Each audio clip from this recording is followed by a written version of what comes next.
juzgado civil condenó a un laboratorio por error en interpretación de examen de ADN.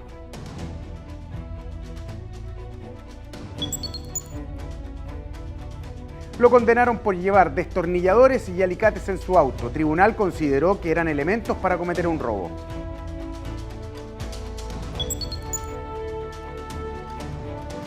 Cencosud deberá devolver comisiones cobradas a un cliente por la mantención de una tarjeta que estaba bloqueada por deuda. Un error en un test de paternidad prenatal desencadenó una demanda contra el laboratorio chileno Vitagen S.p.A. El 17º Juzgado Civil de Santiago le ordenó pagar más de 13 millones de pesos a una persona afectada por un error de interpretación del examen de ADN. El laboratorio apeló al fallo en la Corte de Apelaciones. Aseguran no tener responsabilidad ya que un tercero informa sobre los resultados de las muestras enviadas. Una pareja con dudas sobre la paternidad del hijo que esperaba recurrió al laboratorio Vitagen Chile S.p.A. para realizar un examen de ADN no invasivo. El examen, que se realizó en la semana 15 del embarazo mediante comparación de muestras sanguíneas, arrojó que el demandante no podía ser excluido como el padre. Cuando se exigió una aclaración al laboratorio, este respondió que el cliente efectivamente era el padre del niño en gestación. Sin embargo, cuando el niño nació, una nueva prueba de ADN demostró que el afectado no era el padre, por lo que este demandó al laboratorio. Que si simplemente se hubiese entregado esa información, podría que estuviese salvada la responsabilidad del laboratorio. Pero el afectado pidió una aclaración. ¿Qué significaba que no se podría descartar su paternidad? Y es allí donde interviene una conducta que puede considerarse negligente. Se hace una errónea interpretación del resultado. Y esta errónea interpretación del resultado proviene de un representante de la empresa en Chile y no directamente de lo que señala el informe en sí. Cuando el afectado pidió la aclaración, fue la General Manager de Vitagen la que respondió por mail que los resultados indican que no puede ser excluido como padre, puesto que para asegurar al 100% habría que testear a todos los hombres del mundo. Le confirma erróneamente el resultado positivo del examen. Y es precisamente en esta actuación donde el juez del 17 sitúa la negligencia en el actuar de Vitagen y por eso la condena. El afectado en su demanda solicita indemnización por daño moral y por los gastos en que incurrió durante el tiempo en que erróneamente creyó que iba a ser padre. Resulta que después que nace el hijo o el supuesto hijo del actor, se determina por otros laboratorios que efectivamente es imposible que sea el padre y arrojan resultados que son totalmente contradictorios. El juzgado civil determinó que hubo una actuación negligente por parte del laboratorio y acogió parcialmente la demanda de indemnización de perjuicios por responsabilidad extracontractual.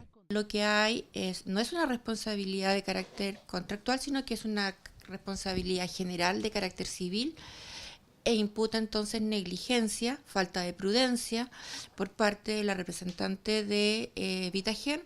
El fallo en primera instancia emitido por el 17º Juzgado Civil de Santiago ordenó una indemnización de 13 millones de pesos al afectado. Sin embargo, Vitagen Chile S.p.A., tras conocer el fallo, apeló a la Corte de Apelaciones, ya que alegan que el laboratorio no tiene responsabilidad de lo que hace un tercero que informa los resultados de los exámenes.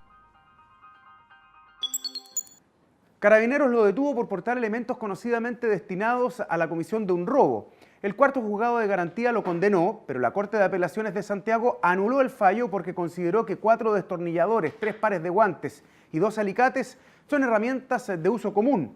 Entonces, ¿cuáles son los instrumentos destinados conocidamente para cometer un robo? Llevaba alicates, desatornilladores, guantes y poleras deportivas con etiquetas en su vehículo. Carabineros le realizó un control de identidad y lo detuvo porque no pudo explicar por qué llevaba estas cosas. El cuarto juzgado de garantía de Santiago lo condenó a 61 días de presidio por el delito de porte de elementos conocidamente destinados a la comisión de robo. Como fue detenido el imputado, como fue sorprendido en una situación con indicios de que eventualmente se pretendían cometer algún delito, por la hora, lugar, forma en que fue encontrado, y además porque se encontraba una especie de tiendas con marca que daban a entender de que efectivamente ese era el fin. El abogado defensor del imputado presentó un recurso de nulidad en la Corte de Apelaciones de Santiago por considerar que hubo una errónea aplicación del derecho. Aseguró que, por la naturaleza de los elementos que portaba, no existe razón para la detención de su cliente y que era contrario a lo establecido en el Código Penal. Por ese argumento, el Tribunal de Alzada anuló el fallo. Lo que a este señor en verdad le encontraron fueron 3 destornilladores y 2 alicates. Y ojo, que así puro y simple uno puede decir, oye, pero eso en verdad no es conocidamente destinado a cometer un delito. Pero ojo, si tienen alguna inclinación, por ejemplo, si están en el fondo afilados, si en el fondo se ve que podrían eventualmente destinarse podría calzar. Según establece el artículo 445 del Código Penal, comete el delito de porte de elementos conocidamente destinados a la comisión de robo el que fabrique, venda o tenga en su poder llaves falsas, ganzúas u otros instrumentos destinados conocidamente para efectuar el delito de robo y no explique satisfactoriamente su fabricación, venta, adquisición o conservación. Lo que portaban el imputado eran especies que son herramientas de uso diario, pero que además se usan para cometer delitos de robo. Entonces, el gran tema del debate es si estas especies son de aquellas consideradas o no en el artículo 445. Existen oficios y profesiones como la carpintería que en el día a día manejan elementos como los que portaba el imputado. Sin embargo, el límite de cuándo será considerado delito o no depende de la interpretación que los operadores jurídicos tengan. Va de acuerdo primero al criterio del funcionario aprehensor, por un lado, segundo a lo que el ente persecutor, o sea, la Fiscalía estime como conocidamente destinado a la comisión de un delito, y finalmente lo que en su íntima convicción sienta el tribunal. El delito de porte de elementos conocidamente destinados a la comisión de delito de robo tienen una pena que va desde los 61 días a los 541 días de presidio. En este caso, la Corte de Apelaciones de Santiago ordenó absolver al imputado y dejar sin efecto el decomiso de las especies. Después del 11 de septiembre de 1973, Miguel Enríquez tuvo que vivir en la clandestinidad. El médico y secretario general del MIR era requerido públicamente en los bandos militares. Murió a manos de agentes de la DINA condenados por homicidio calificado 43 años después del asesinato. En el fallo histórico de esta semana te presentamos el caso del crimen del fundador del movimiento de izquierda revolucionaria. Durante décadas, la versión del Estado de Chile fue que la muerte de Miguel Enríquez, fundador del movimiento de izquierda revolucionaria, ocurrió en medio de un enfrentamiento con agentes de la DINA. Presuntamente seguían a un grupo armado luego de un robo a un banco, pero la historia tuvo un giro tras la acuciosa investigación del ministro en visita Mario Carroza. La justicia tardó, pero llegó a 43 años de ocurrido el crimen.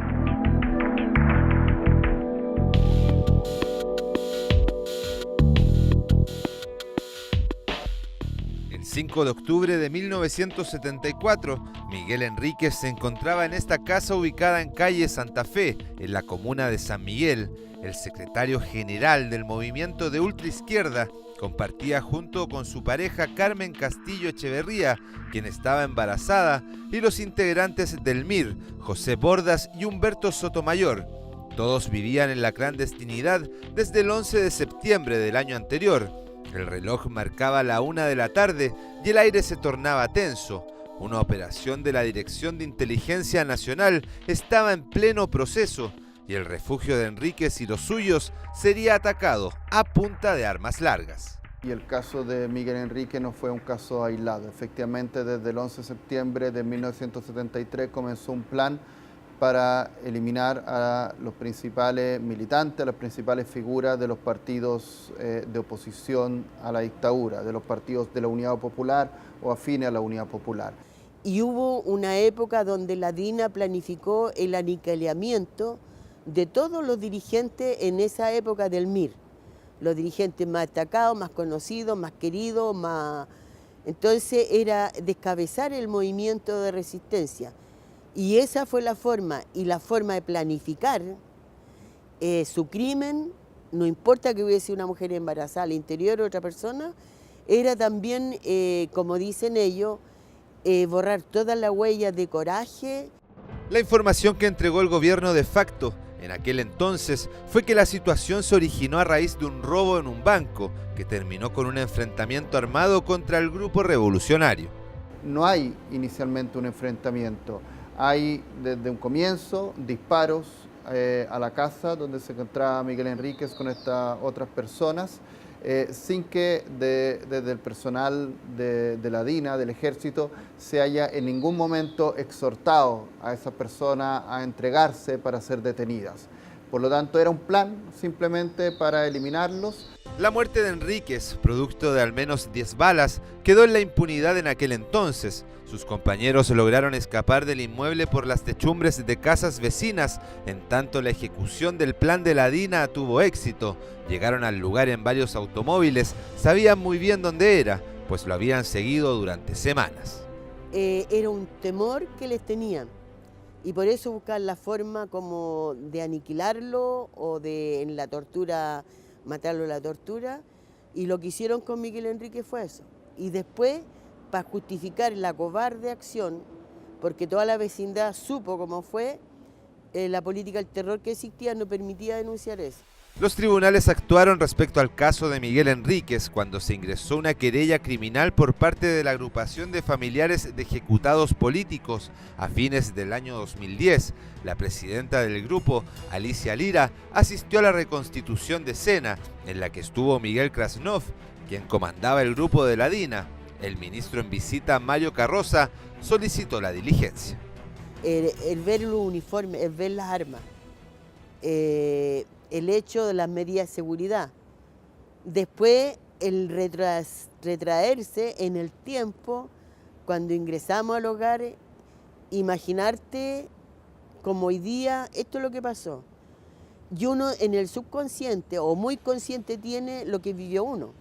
Es relevante esta investigación por tratarse sin lugar a dudas de una figura emblemática de la oposición a la dictadura y porque claramente lo que había en la versión oficial de la dictadura, en este caso como en muchos otros, era un montaje donde se quiso aparentar como un enfrentamiento, algo que simplemente fue un plan y una operación para eliminar a opositores de la dictadura.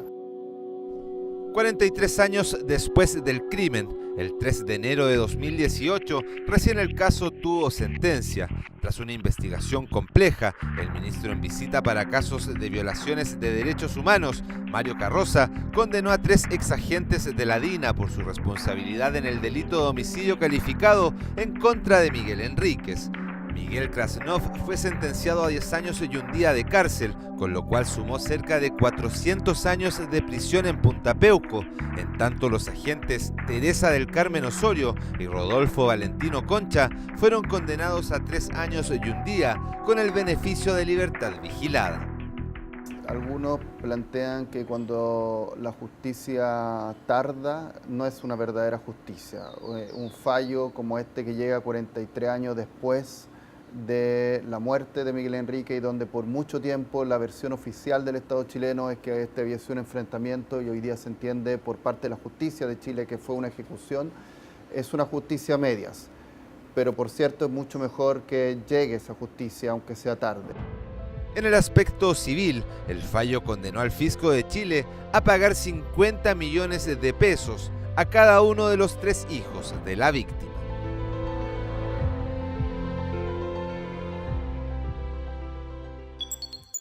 Un detective impidió el robo de su camioneta disparando su arma. Los asaltantes fueron detenidos y condenados por el delito de robo con intimidación tentado, aunque la Fiscalía consideraba que fue un asalto frustrado. En la siguiente nota explicamos la diferencia entre un delito consumado, frustrado y tentado.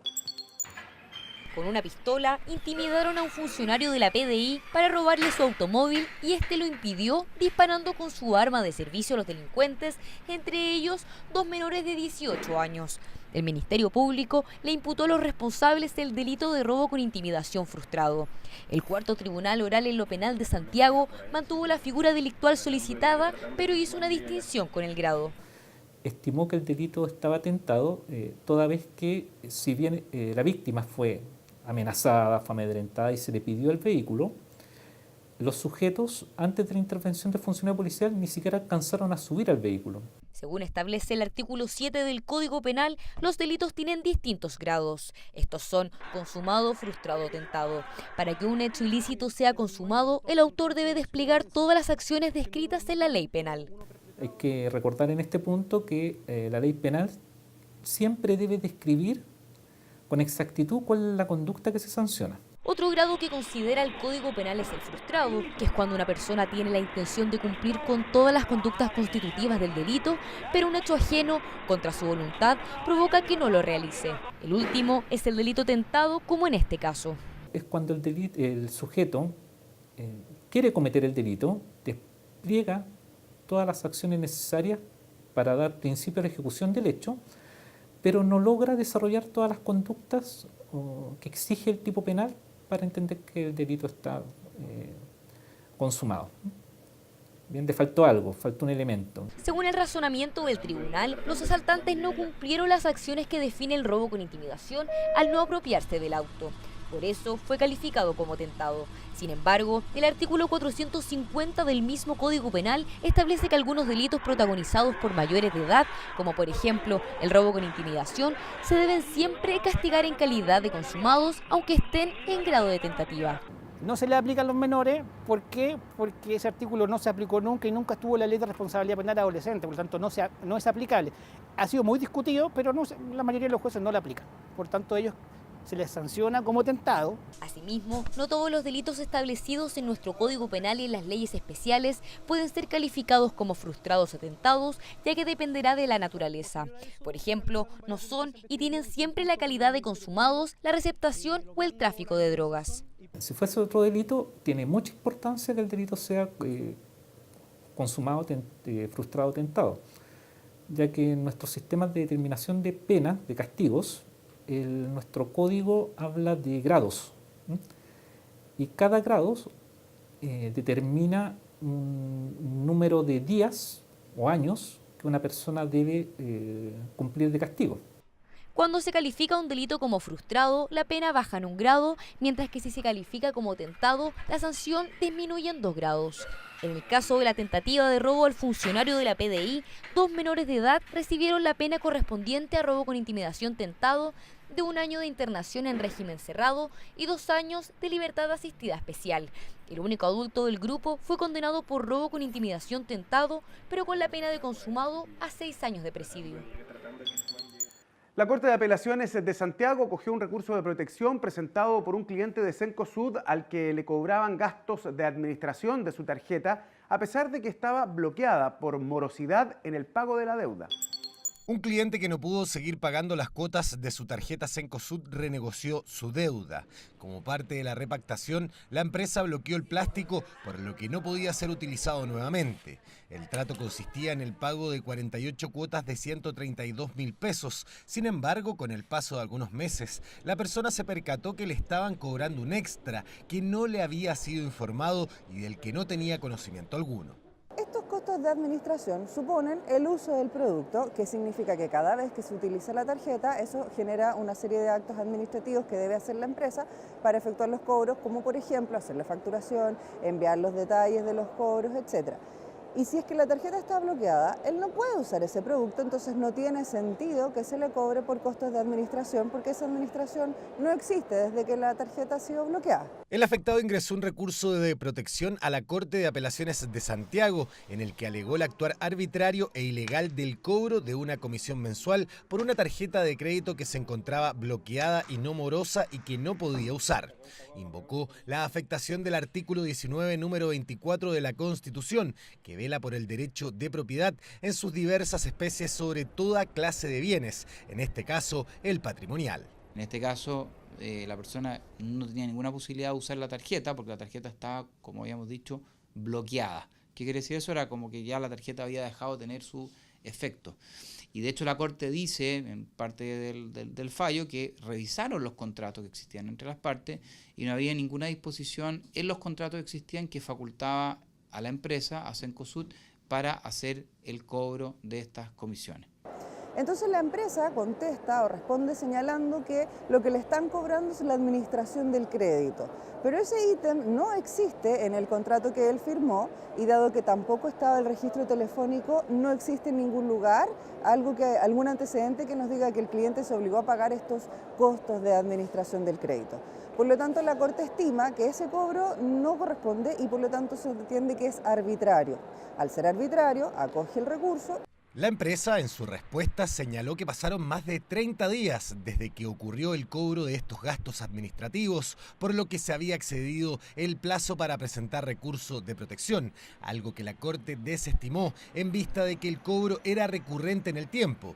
Además, en otros de sus puntos, desde Cencosud manifestaron que el cliente nunca se puso en contacto con ellos. Ahora la Corte es bien interesante porque dice que el hecho de que no se haya hecho un reclamo a la empresa no es como un requisito para haber podido presentar el recurso de protección. O sea, no es un prerequisito para yo poder alegar que se me ha afectado un derecho de propiedad en este caso, el que yo haya tenido que haber hecho un reclamo a la empresa. No le da un carácter, como diciendo así, que se mejora o se establece como un requisito para que yo pueda presentar un recurso de protección. El Tribunal de Alzada ordenó a Cencosud que cese de manera inmediata el cobro de comisiones de administración que actualmente cobra en forma mensual y la restitución de todos los montos cobrados anteriormente al cliente. En la Corte Suprema se realizó un coloquio sobre los avances y desafíos del programa de tribunales de tratamientos de drogas, que se inició el año 2004 en Valparaíso. Esto y más en el bloque de contingencia. En el marco del coloquio sobre los avances y desafíos del programa de tribunales de tratamiento de drogas en población adulta y adolescente en Chile, realizado en la Corte Suprema, el ministro de Justicia, Hernán Larraín, anunció que en 2019 presentará un proyecto de ley para crear en todo el país tribunales de tratamiento de droga. La actividad contó con la participación de estudiantes de Derecho de 29 universidades y el ministro del máximo tribunal, Lamberto Cisternas. Bueno, el desafío que todos han destacado es la necesidad de contar con una ley que regule esto y que permita contar con más tribunales de tratamiento de droga y también con presupuesto que lo financie y con infraestructura. Actualmente hay 29 tribunales de tratamiento de droga implementados en el país.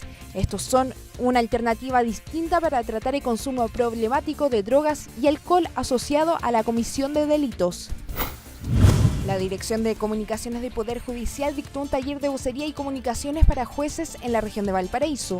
La actividad brinda herramientas a los magistrados para que puedan desenvolverse en los medios de comunicación. Sí, estamos trabajando día a día para que eso suceda, para tratar de acercar también un poco la justicia a las personas y tratar también de eliminar las injusticias que se cometen día a día en nuestro país.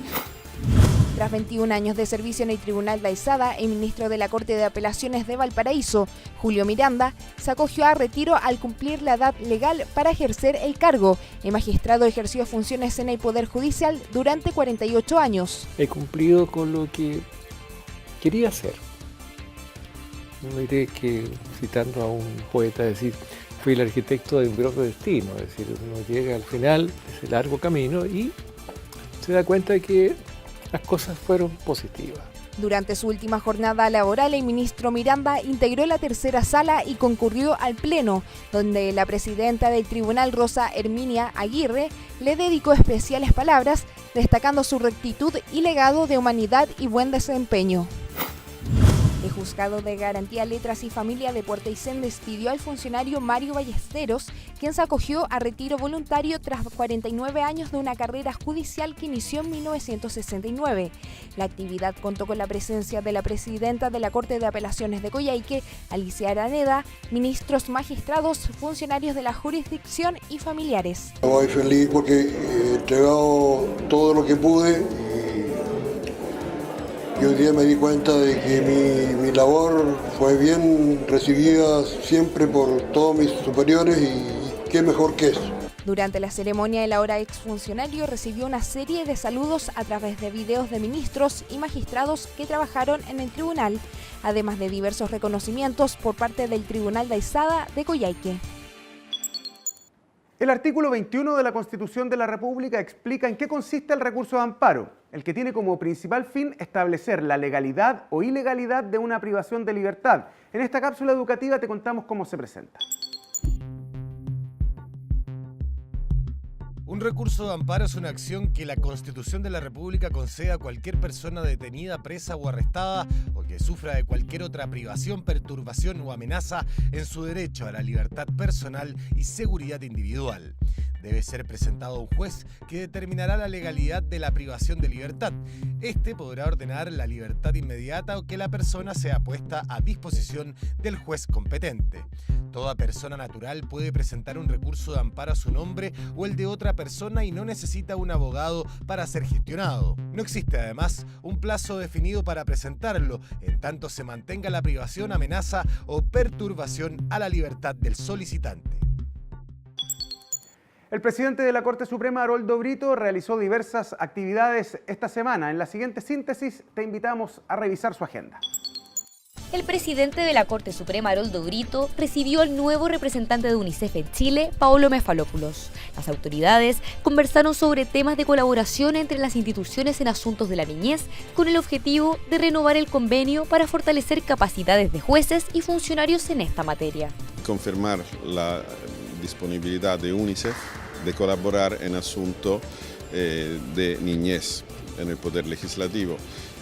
Se discutió también la posibilidad de renovar un convenio que UNICEF tuvo con el Poder Legislativo, con la Corte Suprema, para fortalecer las capacidades de los jueces. En el marco de los 10 años de la promulgación de la Ley de Transparencia, el presidente del Consejo para la Transparencia, Marcelo Drago, se reunió con la máxima autoridad judicial, ministro Haroldo Brito. En el encuentro conversaron sobre los avances y debatieron sobre el futuro del organismo estatal. Creo que se recibió con mucho interés. Fue una reflexión muy profunda, muy rica, de la cual nos sentimos muy orgullosos y sirve de base para los debates futuros sobre los caminos para avanzar en materia de transparencia. La máxima autoridad judicial, Haroldo Brito, se reinscribió en el Colegio de Abogados. La ceremonia fue liderada por el presidente de la Orden, Arturo Alessandri, y contó con la presencia de los consejeros, entre ellos el decano de la Facultad de Derecho de la Pontificia Universidad Católica de Chile, Carlos Frontaura. Ponemos fin a la revisión de las noticias en el canal del Poder Judicial. Nos vemos en una nueva edición, invitándolos, como siempre, a visitar todas nuestras plataformas digitales. Que estén muy bien.